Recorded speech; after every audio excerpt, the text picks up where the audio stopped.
Hey everybody, making a copy of a Quizlet set is super easy. As you can see here, I'm on Quizlet.com, and it just takes me to this page with my recent study sets. Let's find something else that I've never opened before. So how about this one, Spanish adjectives by, somebody else made this, not me. So open it up, make sure that you're signed in to your Quizlet account. It does not have to be a paid account, by the way. So I want to make a copy of this. All I got to do is click this little customize button right here. And now you're making this study set for yourself. So I can just, if I want to, just click create. And now I have it as one of my own sets. If you need to change anything though, like the name of it or the answers or the questions, you can go ahead and go through that and do that first and then click create.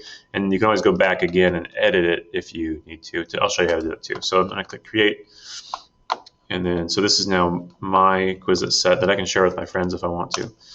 But let's say I missed something, I'll use the pencil button right here to edit it, make the changes, and then again I can share it with this button right here. You can get a quick link, copy it, and send it off to your friends. Hope this helps. See you guys next time. Adios.